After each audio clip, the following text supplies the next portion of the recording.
I remember that night vividly, the night I first began to understand what stillness truly meant. The monastery was quiet, bathed in the silver glow of a half-moon that hung lazily over the mountains. The air was cool, carrying the faint scent of sandalwood and rain-soaked earth. I sat alone beneath the Bodhi tree, the one that had grown in the courtyard since before I was born. And for the first time in a long while, I felt the weight of my own thoughts pressing upon me. I had spent years chasing peace, as though it were something distant, a hidden treasure buried deep within ancient teachings or sacred rituals. Yet, every time I thought I had found it, it slipped away like water through open fingers. That night, I felt the same restlessness stirring again inside me. My breath was uneven, my mind tangled with memories of past mistakes and the endless noise of desires. I couldn't quite silence. The old master once told me, "Stillness is not the absence of motion, it is the quiet awareness within the motion." I had repeated his words 100 times, but never truly lived them. I had sat in meditation halls, staring at flickering candles, reciting mantras, and waiting for enlightenment to appear like a flash of lightning. But all I found was silence that felt empty, hollow, unreachable. As I sat beneath that tree, I decided to stop searching. I simply listened to the chirping of crickets, to the whisper of the night wind brushing against the leaves, to the slow, rhythmic beating of my heart. I realized then that the world had always been whispering to me, but I had been too loud inside to hear it. The more I listened, the softer my thoughts became. My worries, once sharp as blades, began to melt into the air around me. I saw my breath rise and fall like the tide, and in its rhythm, I found something sacred, something beyond effort. There was no goal now, no achievement to reach. Only this moment, only this breath. In that quiet, I remembered my mother's voice from my childhood. She used to sit by the window at dusk, humming softly while she mended my robes. I never understood why she smiled so easily despite our humble life. That night, under the Bodhi tree, I finally understood. Peace had never been hidden, it had always been there, waiting behind the noise of wanting and the ache of holding on. I looked up at the moon and felt its light on my skin, cold, yet strangely warm at the same time. It illuminated the temple roof, the still pond, the silent path leading to the forest. The world seemed to breathe with me. For the first time, I didn't feel separate from it. I wasn't a monk seeking enlightenment. I was simply part of the stillness itself. The cicadas sang a little louder. The wind rustled through bamboo groves nearby. Each sound became part of a gentle symphony, not disturbing the peace, but deepening it. I let my shoulders relax, my hands rest loosely in my lap, and I smiled without meaning to. The smile came not from happiness, but from release, from finally understanding that I didn't need to force peace into being. It was already here. My thoughts drifted, not in chaos, but in a soft rhythm, like ripples spreading across a lake.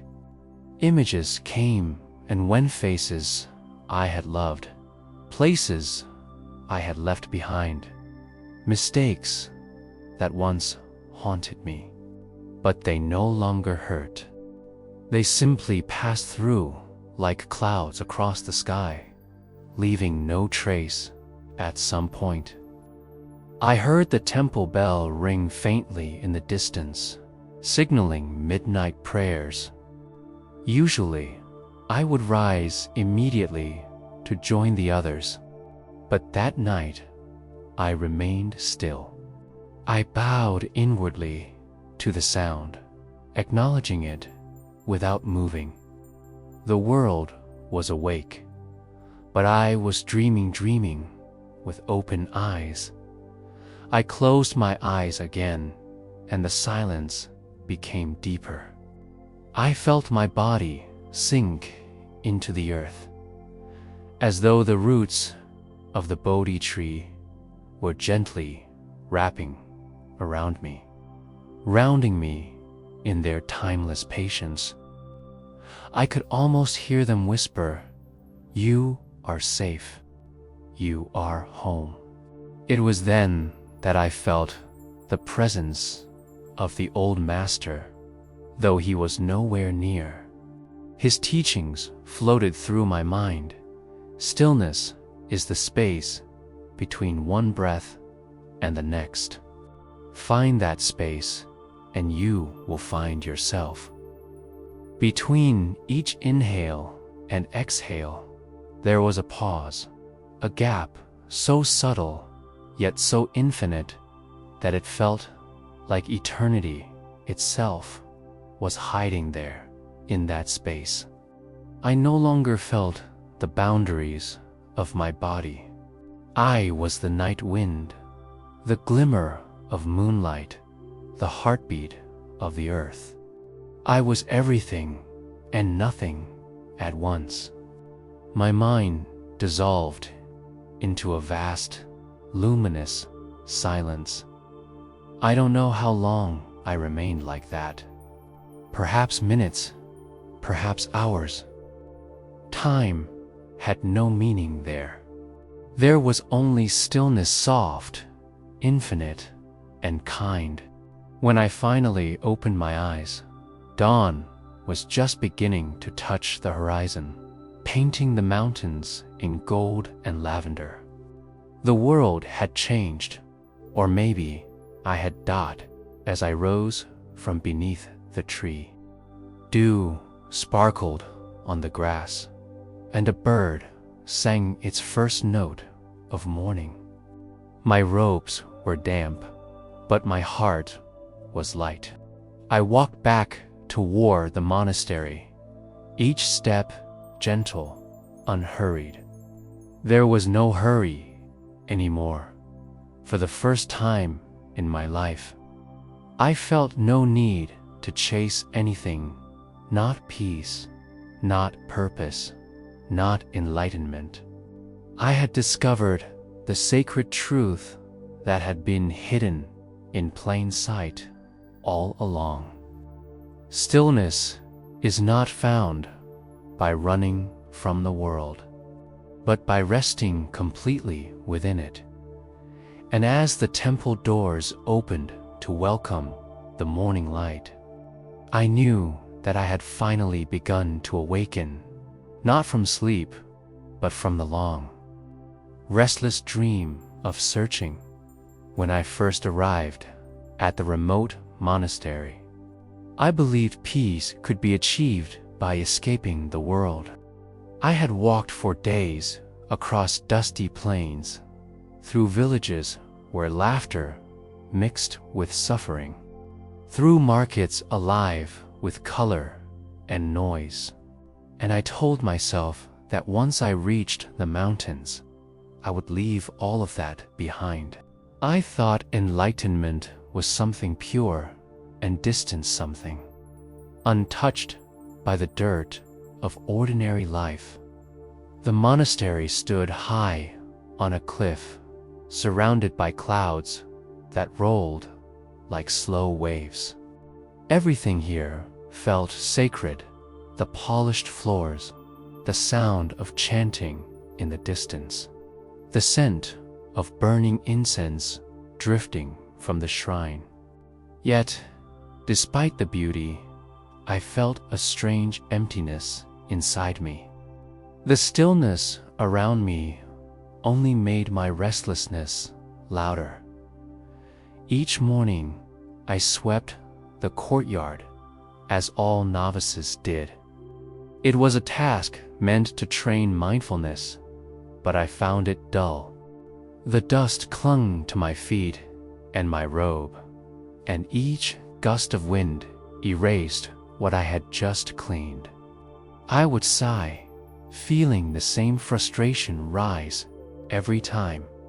Why clean something that will only become dirty again? I would mutter under my breath. One day, the old master noticed me grumbling. He was a quiet man with kind eyes that seemed to see through everything. He approached without a word, watched me sweep for a while, and then pointed toward the corner of the courtyard. There, in a crack between two old stones, something green was growing. A small plant, fragile, almost invisible amid the dust. "Look," he said softly, "a lotus." I stared at it, confused. A lotus, here, but this is just dirt and stone. Lotuses bloom in ponds, not in dust. The master smiled. It is not where the lotus grows that matters. It is what it becomes, despite where it grows. Then he walked away, leaving me with my broom and my thoughts. I knelt down beside the little plant. It was no larger than my thumb, its leaves trembling in the mountain breeze. I touched the soil. It was dry, cracked, lifeless. How could anything survive here? Yet this tiny thing was growing, pushing its way toward the light. Something about it stirred me. I began to care for it without realizing why. Each morning, after my sweeping, I would pour a small cup of water at its roots. I watched as its leaves unfurled slowly, stretching higher each day. Weeks passed, and the plant grew strong. The monks teased me, calling it my little student. I laughed with them, but secretly I waited for the day it would bloom. Then, one afternoon, a fierce storm swept over the mountains. The wind howled like a wild spirit tearing through the courtyard. The dust became a living thing, swirling, stinging my eyes. When the storm finally passed, I ran outside to check the plant. It was gone. The soil had been torn away, the small stem broken. Only a few leaves remained, crushed against the stone. For reasons I couldn't explain, my heart ached. It felt foolish to mourn something so small, yet I did. I sat there in the wreckage, rain dripping from my robe, and whispered, "You tried so hard to live." The old master found me there. He didn't speak at first. He simply looked at the broken stem, then at me. "You loved that lotus," he said gently. "Yes," I admitted, "but it's dead now. It couldn't survive the storm." He knelt beside me, brushing away some of the dust. Beneath the surface, he revealed a single, unbroken root, still firm, still alive. "It only looks dead," he said. "The lotus always hides its strength beneath what the eye can see." I stared at the root, speechless. The master continued, "Do you see now? Even in the dust, even in the storm, the lotus does not curse its place. It grows anyway. That is its wisdom." That night, I couldn't sleep. His words echoed in my mind. It grows anyway. I thought about my own heart, how often I had cursed my circumstances, how often I had wanted to escape the world instead of embracing it. Maybe enlightenment wasn't about fleeing imperfection. Maybe it was about finding grace within it. The next morning, I began my sweeping again. But something in me had changed. The dust no longer felt like an enemy. Each sweep of the broom became a rhythm, a soft whisper of acceptance. I watched the sunlight scatter across the courtyard, glinting off the tiny grains. And I realized that even the dust had its own beauty. It shimmered like gold when the light touched it just right. Days turned into weeks, and the root the master had shown me began to sprout again. Slowly, a new stem pushed its way up, fragile but determined. I tended to it every day, not out of attachment, but out of quiet respect. I began to see reflections of that same resilience in the people who came to the monastery pilgrims. Laborers, villagers, carrying offerings. They all bore the marks of suffering. Yet in their eyes was a spark of hope, softness that refused to die. One morning before dawn, I went to the courtyard as usual. The air was cool and the world still half asleep. I approached the plant, and there it was, the first bloom. A single, perfect lotus flower opening from the dust, its white petals shining with dew like drops of light. I stood there, breathless. The silence around me was alive, vibrating with something sacred. In that moment, I understood the master's lesson. Purity does not come from avoiding the dirt. It comes from growing through it. The lotus does not resent the mood it needs it. The mud gives it strength. The struggle gives it purpose. And so it is with us. I bowed deeply before the flower, not to worship it, but to thank it for showing me that peace is not a place of escape, but a way of being in the world. After that day, everything I did in the monastery changed. When I swept, I felt gratitude. When I chanted, I listened not only to the sound, but to the silence between each word. When I ate, I tasted the simplicity of each grain of rice. I realized that the teachings of the Buddha were not hidden in scriptures or far away temples. They were written in the dust beneath my feet. Sometimes I would sit by the lotus and watch as the wind played with its petals. It would bend and sway, never resisting, always returning to stillness. I learned from it to bend to stop fighting every storm. Life, I discovered, was never meant to be clean or perfect. It was meant to be lived with an open heart. Years have passed since that day, but I still remember that first bloom.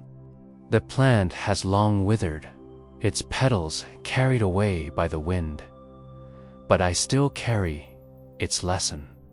Whenever I feel lost or burdened by the chaos of the world, I close my eyes and see that small lotus rising from the dust. It reminds me that peace is not something we find, it is something we uncover beneath the layers of fear and resistance. Now, when travelers come to the monastery, I often take them to the courtyard. They see only an ordinary place, a patch of earth, old stones, nothing remarkable. But sometimes, when the light falls a certain way, I see the faint trace of where the lotus once grew. I smile then, because I know that the real lotus, the one that mattered, never left. It blossomed within me. I still sweep the courtyard each morning. The dust returns, as it always does, but I no longer mind. I know now that the dust is not something to fight, it's part of the path itself. And as I move the broom slowly across the ground, I whisper to myself, grow anyway, because every heart, no matter how weary or wounded, carries within it the seed of the lotus, waiting quietly for the courage to rise from the dust and bloom in its own light. I remember the first night I found the lake. It wasn't on any path I had been shown, nor did the other monks speak of it. It lay hidden beyond the forest, behind the monastery, a quiet place the wind itself seemed to forget. I had gone walking after evening meditation, seeking air for my restless heart. The moon hung low that night, pale and full, drenching the world in soft silver. The sound of crickets filled the dark like a steady heartbeat. And beneath that sound, I heard water breathing. Curiosity led me there. I followed the faint sound until the trees opened into a clearing. And there it was, a wide, still lake, so calm that it mirrored the sky perfectly. The moon floated on its surface, undisturbed, a second world glowing beneath the first. I stood at the edge, listening to the quiet ripple of the breeze. Everything felt sacred there, untouched. I could hear my thoughts soften just by standing in its presence. I sat on a flat stone near the shore and watched my reflection beside the moon. My face looked strange, both familiar and distant, as if I were meeting myself for the first time. For years, I had tried to silence the noise in my head, the doubts that whispered during meditation, the memories that would not leave. But here, By the moonlit lake, I didn't try to push them away. I simply watched them drift through my mind like ripples spreading across the water. I closed my eyes and breathed deeply. The scent of wet earth, pine, and night jasmine surrounded me. Somewhere far away, an owl called softly. The sound echoed across the water, carrying a calm sorrow that somehow made the silence deeper. When I opened my eyes again, the moon seemed closer, almost alive. Its reflection shimmered in my eyes, and I felt as though it was looking back at me for a long time. I just sat there, breathing, watching, being.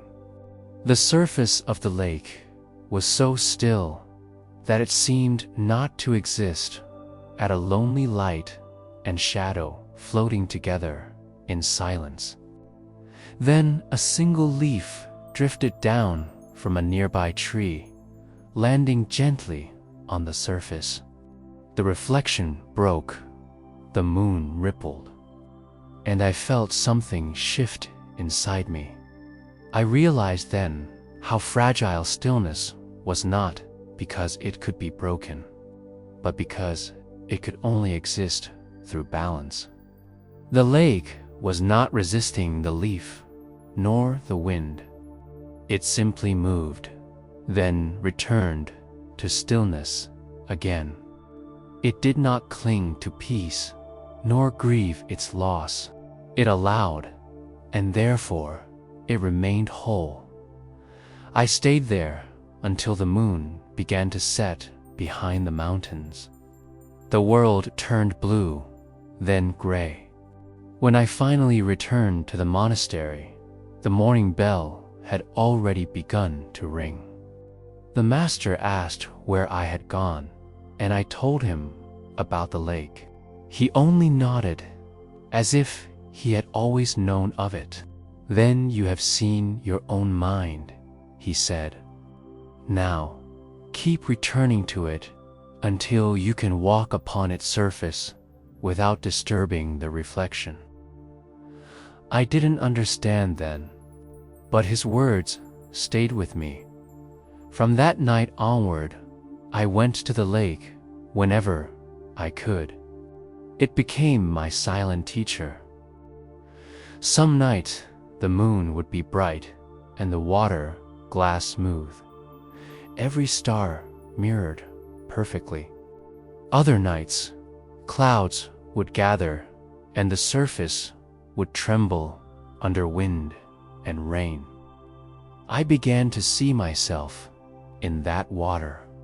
When my mind was calm, the world appeared clear. When my thoughts stirred, everything became distorted. Once, during a heavy storm, I went to the lake again. The rain came down hard, blurring the reflection completely. I sat under a tree and watched the chaos unfold. The lake no longer held the moon, only endless ripples. Yet I noticed something. Then the water beneath the surface was untouched. No matter how violent the rain, the deeper layer remained silent. And I realized peace was not the absence of disturbance, but the presence of depth. In the days that followed, I carried this lesson with me. During morning prayers, when my legs ached or my mind wandered, I would remember the lake. Beneath every wave of thought was a stillness that never moved. Beneath the noise of the world was something eternal. One night, the master accompanied me there without a word. We sat together by the shore. The moonlight bathed his face, revealing lines carved by age and serenity. After a while, he said. "Tell me what you see." "I see the moon and my reflection," I said. "I see beauty and stillness." He nodded, then picked up a small stone and tossed it into the lake. The ripples reached the edge where we sat, and now the reflection is gone, I said quietly. He smiled faintly. "Is it truly gone? Or is it only hiding behind movement?" I watched the ripples fade, and slowly the moon returned, whole again, shining as if nothing had ever disturbed it. My heart understood before my mind did. The reflection had never disappeared. It had only been waiting for the waves to rest. The master stood up and began to walk away. "The mind," he said as he left, "is the same as the moonlit lake. When disturbed, it cannot reflect truth. When still, it mirrors the heavens." After that, I no longer visited the lake to seek peace. I went to remember it, to sit and witness how the world unfolds, how the moon rises, how the wind dances, how the water accepts all things without judgment. I realized that the lake did not try to be calm, just as the moon did not try to shine. They simply were. Sometimes I would see animals come to drink deer, stepping softly through the reeds. Foxes moving in silence. Their reflections rippled across the moon's image, merging with it for a moment before vanishing. Everything seemed to flow in harmony, even in impermanence. One evening near the end of winter, the surface froze for the first time. The moonlight spread across the ice like silk, and I could see my reflection trapped beneath the glass. It reminded me of how often I had lived like that, frozen, rigid, afraid to move, in fear of breaking something sacred. But as I touched the ice, I felt warmth beneath it, the promise of spring waiting patiently. Even stillness, I realized, carries motion within it, the quiet pulse of life that never stops. When spring finally came, the ice melted and the lake sang again. I sat there and listened to the sound of dripping water falling from branches into the lake's open heart. The moon was smaller that night, a soft crescent, but its reflection was as steady as ever. In those moments, I began to understand the Master's final teaching. Stillness is not about freezing the heart. It is about allowing everything to move through you without resistance, to reflect the world without becoming it. Sometimes, when I stare into the water, I still see my reflection change, young, then old, peaceful, then weary. But the moon remains constant. No matter what the surface shows, the light above is untouched. It does not weep when clouds hide it, nor rejoice when revealed. It simply shines as it always has. I began to see that same light in people. In the cook who laughed while stirring soup for the monks. In the traveler who cried by the temple gates. In the children playing in the fields. Each of them carried a piece of that same moonlight, sometimes bright, The lake had shown me that we are all mirrors of the same light, all ripples from the same source. Years later, I returned to that lake one last time before leaving the monastery. The night was calm, the air warm, the moon enormous and full. I sat at the same stone, feeling the coolness beneath my hands. I gazed into the reflection, but this time I didn't see a monk seeking answers.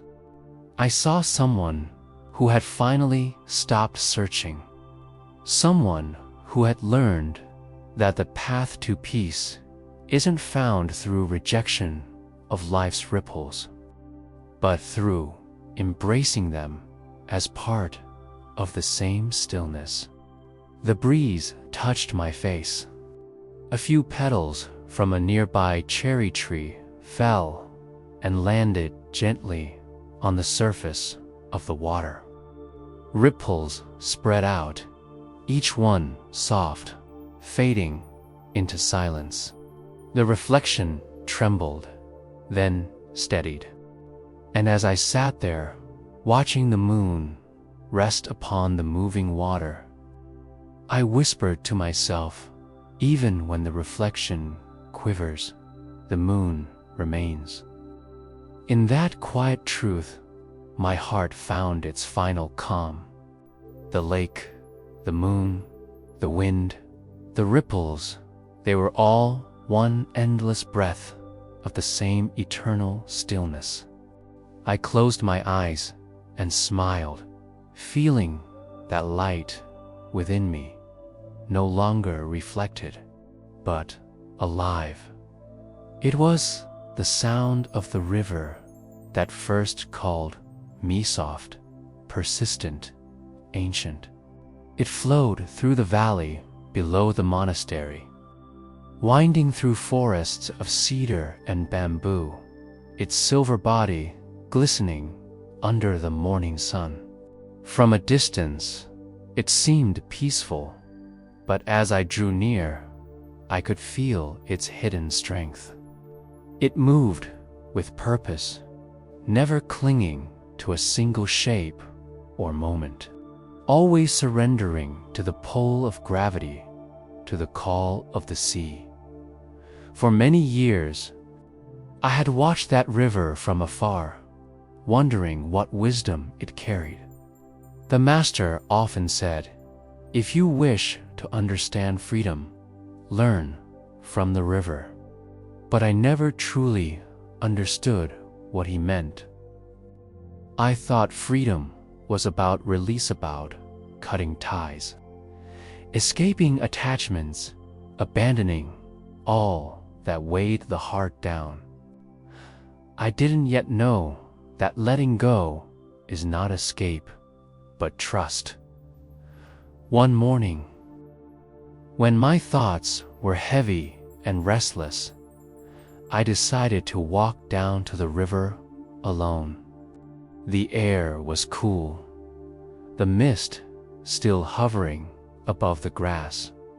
My sandals brushed against dew as I made my way through the narrow path that led to the water.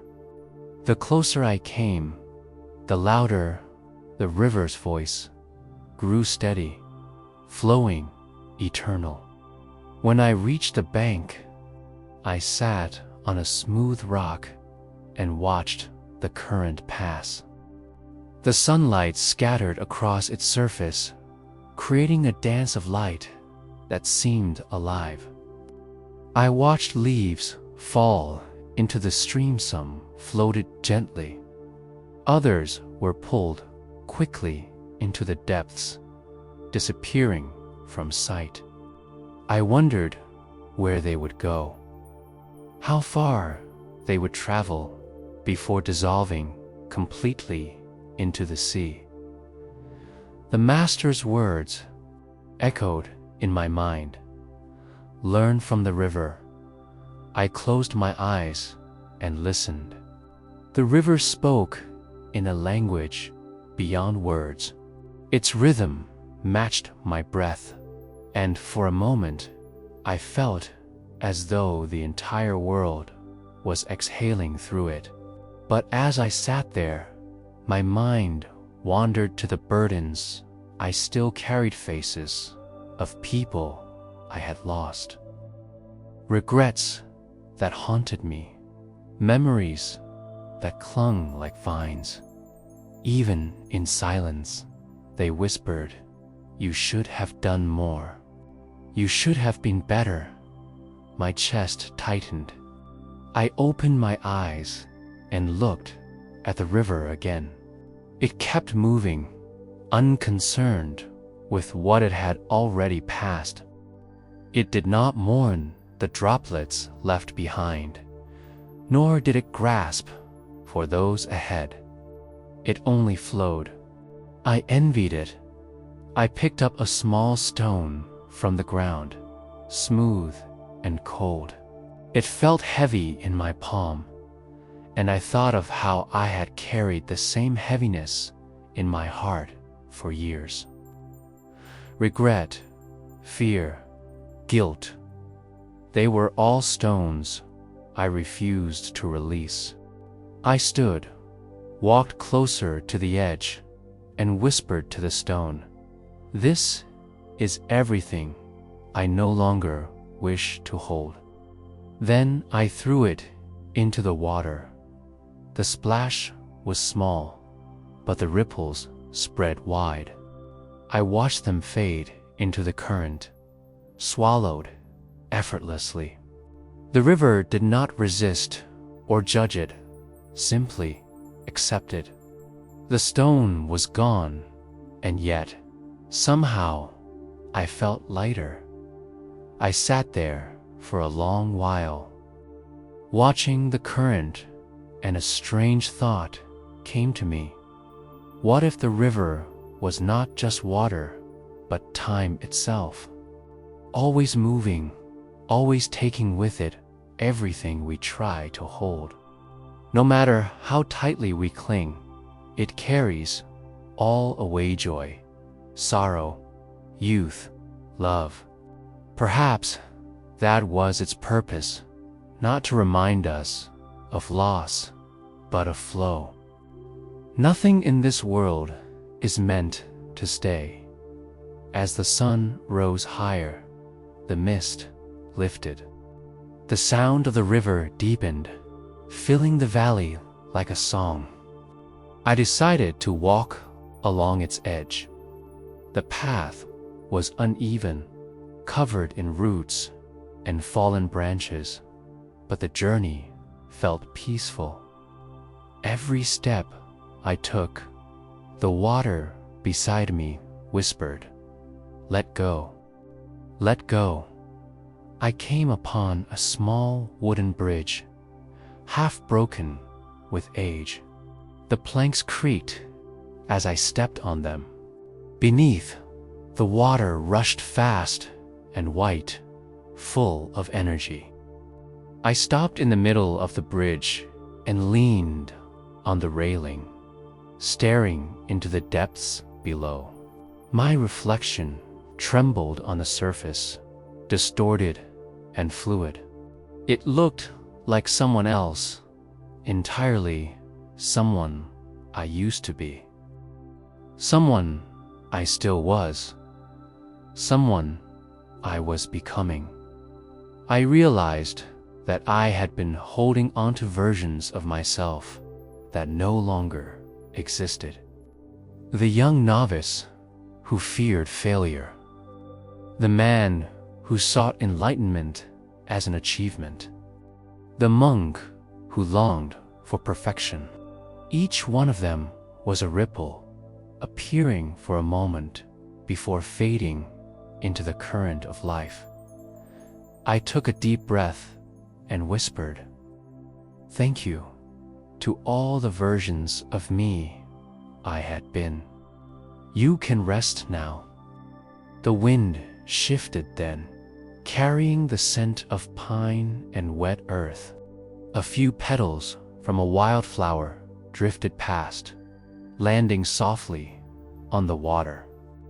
They floated with such grace, no resistance, no struggle.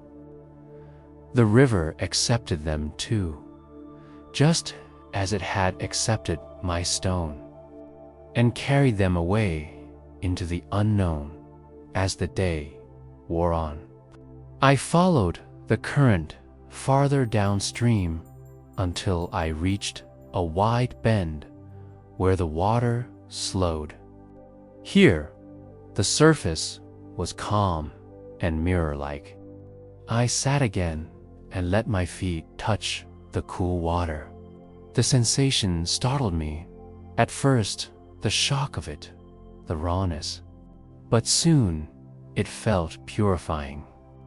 It was as if the river was drawing something out of me, something old and heavy that had long been trapped beneath layers of thought. A dragonfly hovered nearby, its wings shimmering with iridescent light.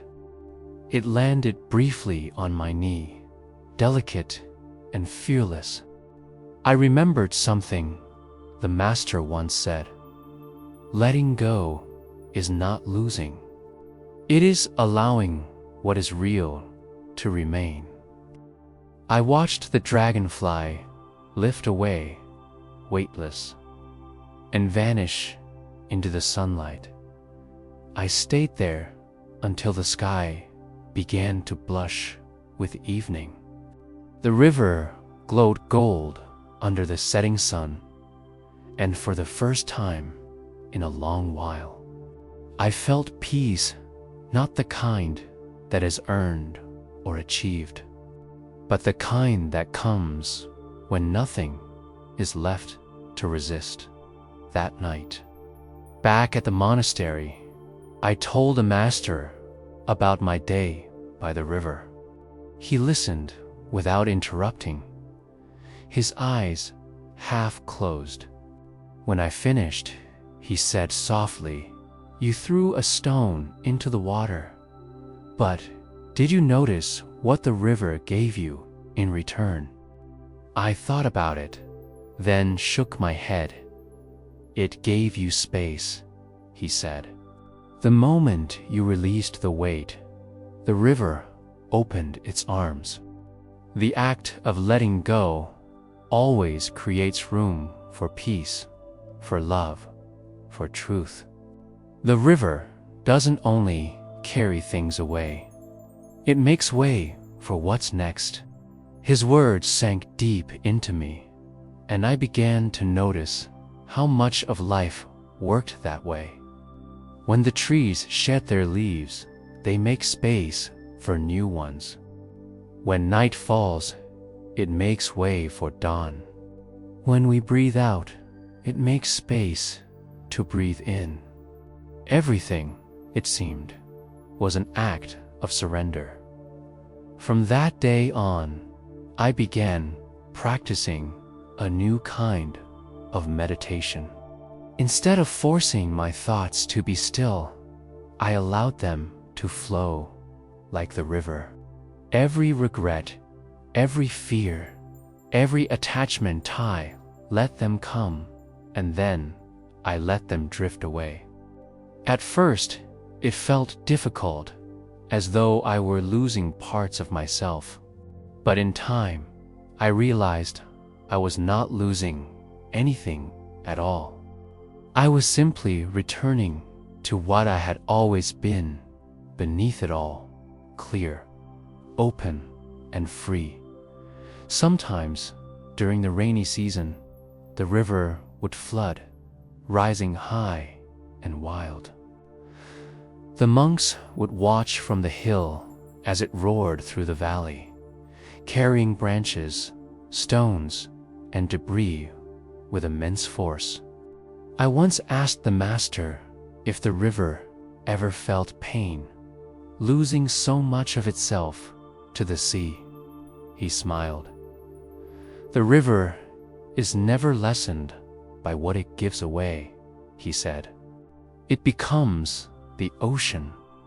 That night, I dreamed of the river becoming the sea merging, dissolving, transforming. In my dream, I was standing at its mouth, watching as the fresh water met the salt. And I heard a voice not from outside, but from deep within whisper, "You are the river, too." When I awoke, I understood. Letting go was not about losing who I was, but about remembering that I was never separate from the flow. I was part of everything, moving, changing, being carried toward something vast and boundless. Now, whenever I walk by the river, I no longer throw stones. I simply watch the water pass, bowing slightly in respect. I watch how it embraces everything it meets: leaves, rain, dirt, sunlight, and makes beauty out of it all. It asks for nothing, keeps nothing, and yet gives life to everything. And when I stand there, with the wind in my robes and the water whispering at my feet, I feel it speak through me against soft, eternal, loving. Let go of what has already passed. Let go of what is yet to come. Be here in the flow of this moment. You are not separate from the river. You are the river. In that sacred truth, my heart surrenders completely.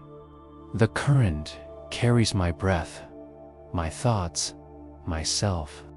I no longer cling to the shore. I let it all drift freely. Fearlessly.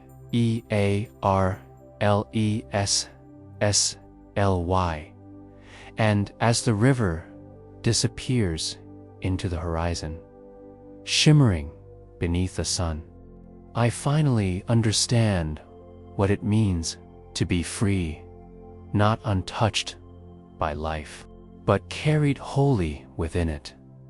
The road to the temple wound through silent forests, where the air itself seemed to breathe in rhythm with the earth. It was said that those who reached the temple of eternal rest would find a kind of peace that could not be disturbed by wind or time or death itself. Few had ever seen it, for it appeared only to those whose hearts were ready to stop searching. When I began my journey there, I did not know what I sought. The river had taught me how to let go, how to trust the flow, and yet, somewhere deep within, a faint restlessness still lingered. It was not sorrow, nor fear, just a quiet yearning, like the echo of a forgotten prayer. I felt called toward the mountains, toward something waiting beyond the veil of thought and form. I left the monastery at dawn, when the sky was pale gold, and the world still whispered in half sleep. The master only said one thing before I departed. The path to the temple is not found with your feet, but with your heart. Walk slowly. And so I walked. The path was steep, lined with moss-covered stones and ancient trees whose branches formed arches of emerald light. The air grew thinner as I climbed, filled with the scent of pine and the sound of distant waterfalls. Every step felt like an exhale, every breath like a prayer. I met no one on the tree-lonely birds, drifting clouds, and the occasional whisper of wind brushing through my robes. After many hours, I came upon a clearing where the forest opened into a vast expanse of sky. From here, the mountains stood like sleeping giants wrapped in silver mist. And there, at the highest peak, I could see the faint silhouette of the temple. It glimmered as though made of light itself, its form shifting gently, as if breathing with the world. The sight filled me with both awe and humility. I knew then that I was not climbing toward a building, but toward understanding itself. By nightfall, I reached a plateau where a small shrine stood beside an ancient fig tree. I rested there, lighting a single candle and placing it before the statue of a serene-faced monk carved in stone. His eyes were half closed, his lips curved in the faintest smile, as if he knew a secret too vast to speak. As I sat before him, the stars unfolded above me, countless, endless. I felt small beneath their quiet brilliance, and yet deeply held, as though the whole sky had bent to cradle me. In that silence, I began to understand something I had never fully grasped before. Peace was not the absence of thought, or pain was the acceptance of them. The gentle willingness to let everything simply be. When morning came, I continued my ascent. The higher I went, the quieter the world became. The sounds of birds faded, the rustle of trees grew faint, and even my own heartbeat seemed to slow. The air was crisp and clear, and I could taste the stillness on my tongue. Finally, the temple stood before me, carved from pale stone that shimmered softly in the light. It was simple, yet eternal, untouched by decay or time.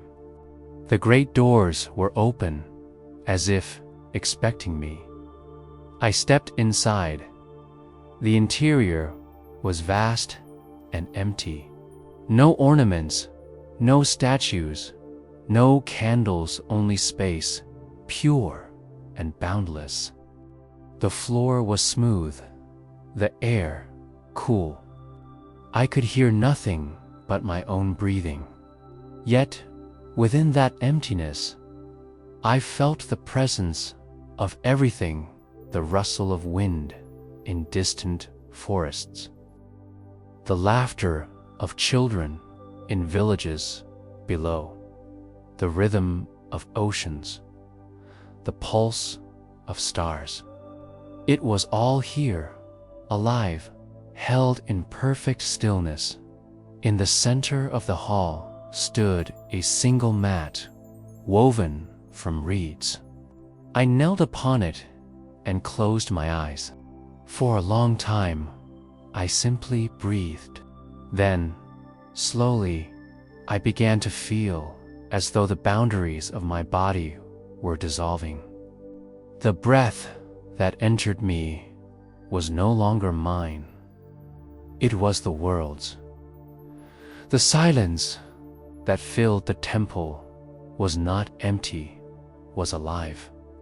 Radiant, infinite, images drifted through my mind, the river flowing endlessly, the moon over the lake, the laughter of the master, the faces of those I had loved and lost.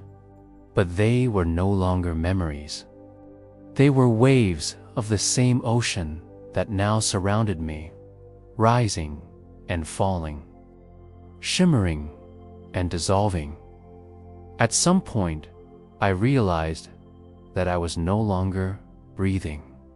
The body still sat there, but my awareness was everywhere, inside the stones, the air, the mountain itself. I was the sound of the wind, the flicker of sunlight, the pulse of the earth. I had become the silence that had once seemed separate from me. Then a voice, soft as a breeze, spoke.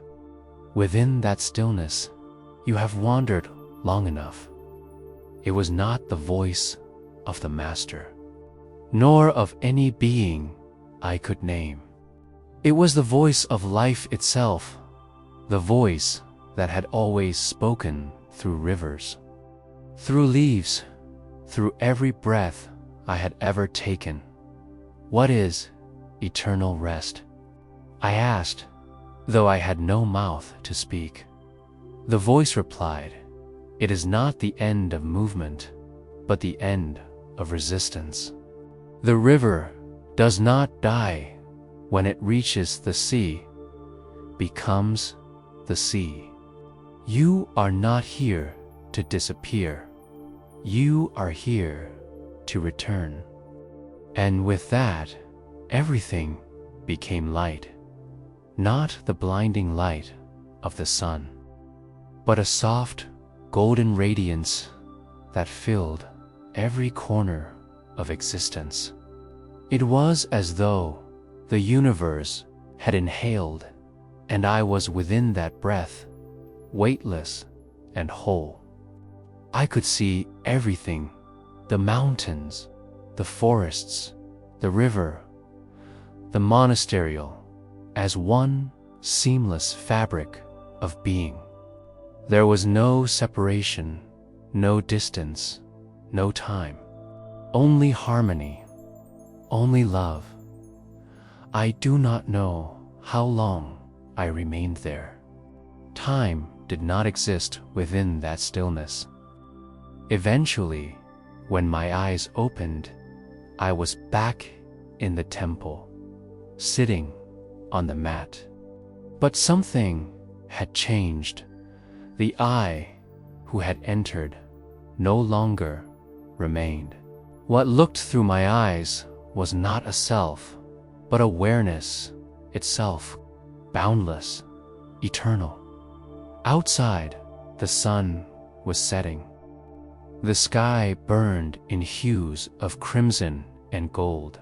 The entire mountain glowed as though lit from within. I stepped out of the temple and stood at the edge of the cliff. Below me, clouds drifted like rivers of light. For the first time, I understood why it was called the Temple of Eternal Rest.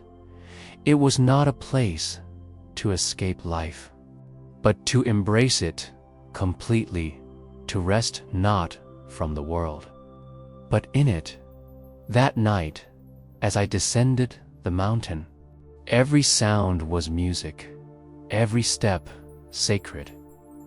The wind through the trees whispered the same truth the voice had spoken. You have never been separate. You have always been home.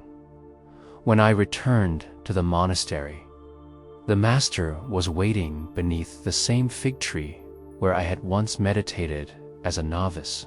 He looked at me, smiled gently, and said nothing. He didn't need to. The silence between us spoke all that needed to be said. I bowed deeply, my heart overflowing with gratitude from that day onward. I continued my simple, life-sweeping floors, tending gardens, guiding others who sought the same peace. But now, every act was a prayer.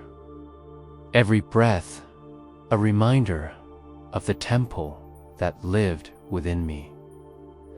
When night fell, I would sit outside and gaze at the moon, reflecting on the river below. Its light rippled softly, eternal and fleeting, all at once. And in that reflection, I could see the truth that the temple of eternal rest had revealed. There is no need to search for peace. It has never left. There is no need to reach for eternity.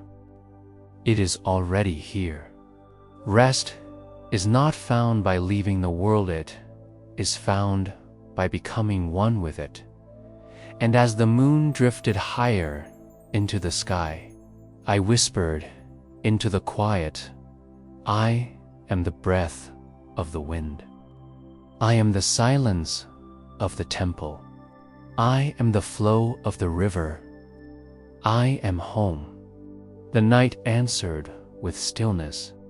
The stars shimmered softly, as though bowing in return, and in that sacred calm, the journey ended, not in silence, but in peace that sang without sound, forever flowing, forever resting. Forever one dot. It has been many years since I first climbed the mountain and entered the temple of eternal rest.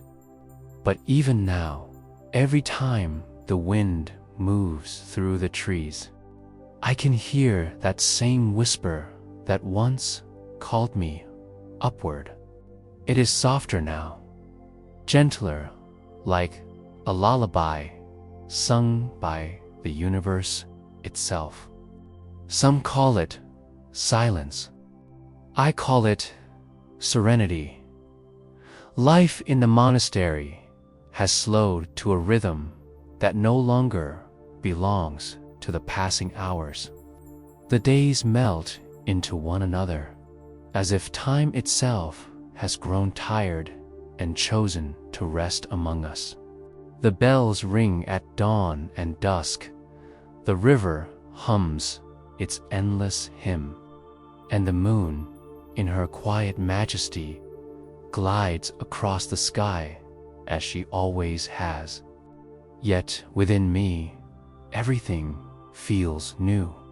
Every breath carries eternity. Every heartbeat echoes the truth. I am not apart from this world. I am within it, and it within me. Sometimes the young monks ask me about the temple. Their eyes shine with the same restless hunger I once had. They want to know what I saw there, what enlightenment looks like. I always smile and say, it looks like this moment, right now. They laugh, thinking I am teasing, but in time, they understand. Serenity cannot be described. It can only be felt when the mind grows quiet enough to listen. I spend much of my time sitting by the river that flows past the monastery. The same river that once taught me how to let go still whispers its secrets in rippling tones. Each wave that touches the shore seems to say, breathe, flow, return. I close my eyes and let its rhythm guide my breath. The scent of the water, the cool air brushing against my skin, the faint hum of insects in the reed saw, these tiny moments weave together like silk threads, forming the fabric of peace. It is strange how the simplest sounds can become sacred when your heart learns to hear again. The creak of bamboo in the wind, the soft sweep of a broom over stone, the crackle of a candle's flame. They are no longer just sounds. They are the voice of life, speaking gently, reminding me that existence is not something to conquer or escape, but to be embraced fully at night when the other monks have gone to their chambers. I walk alone through the courtyard. The stars shine above like silent guardians, and the old fig tree casts long shadows that sway in rhythm with the breeze. The air is cool and fragrant, and I can almost feel the world exhale. Sometimes I pause by the corner where the lotus once grew. Though it has long withered away, I can still see it in my mind, its white petals glowing against the dust. A symbol of unshakable purity. That memory reminds me how far I have come. Once, I thought serenity was something to be achieved, a state beyond the reach of the ordinary, hidden in silence, in mountains, in meditation. But I see now that serenity is not found by climbing higher. It is revealed when you stop climbing altogether. It is the quiet that arises when you no longer demand life to be different. One evening, as the sun descended behind the mountains, painting the sky in shades of rose and amber, I sat beside the river with my reflection shimmering on the water. The surface was calm, a perfect mirror, but when the wind stirred, ripples distorted my image, bending my face into shapes that no longer resembled me. And yet, I realized it was still me, only changing. The truth was not in the stillness or the distortion, but in the knowing that both were natural. The river was teaching me again. Serenity is not the absence of movement, but the grace within it. The days passed in their tender rhythm, each one carrying its own lesson. One morning, a young novice came to me, troubled by his thoughts. "Master," he said, "every time I try to meditate, my mind runs wild. I try to quiet it, but it only grows louder." I smiled. "Do not chase silence," I told him. "Listen to the noise until it sings." He frowned, confused, but I could see the seed of understanding taking root.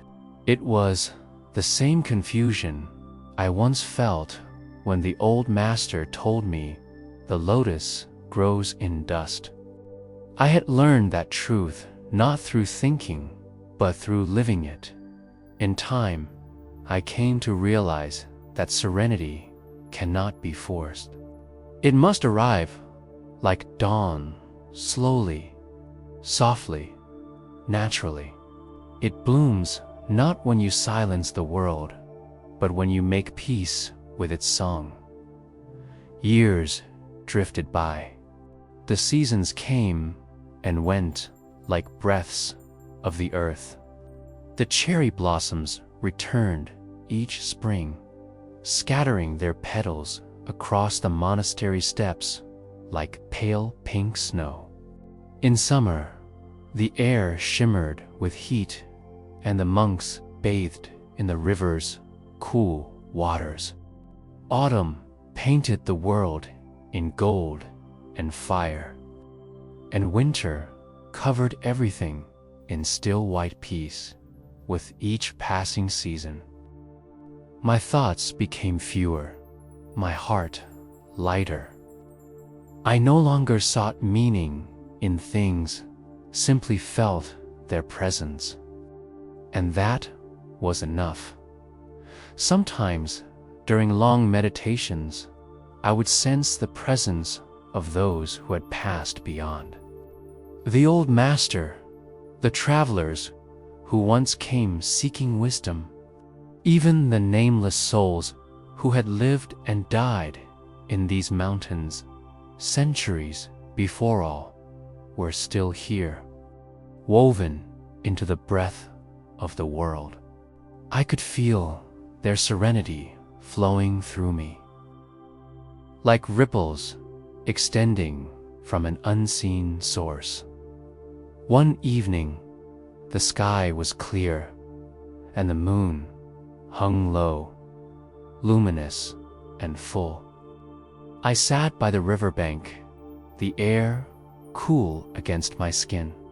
The reflection of the moon shimmered on the surface, breaking gently with each ripple. As I watched, it seemed to speak, to mean, not in words, but in feeling. It told me that serenity was not the destination of life's journey, but the essence that had been guiding me all along.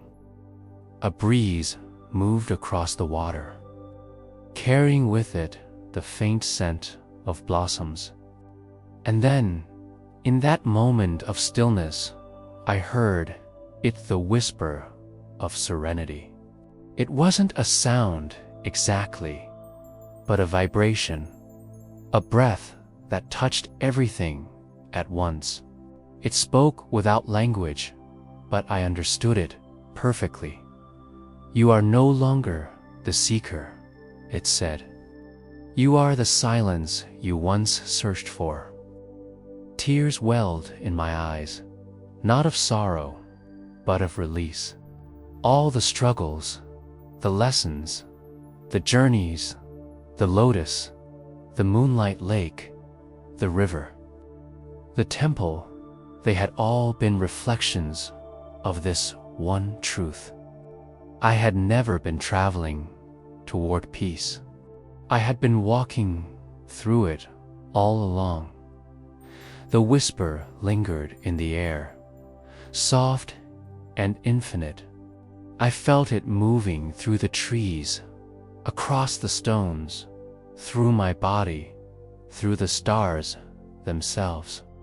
It was the hum of existence, the echo of the first breath ever taken, and the last sigh of every life returning home. I sat there until dawn, watching as the darkness melted into soft light. The first birds began to sing, their calls blending with the murmur of the river. The world was awakening, but inside there was no division between waking and sleeping, between noise and stillness. Everything was one seamless breath. Now, when I close my eyes at night, I no longer drift into dreams of mountains or temples. I simply rest in that whisper, that boundless serenity that cradles all things.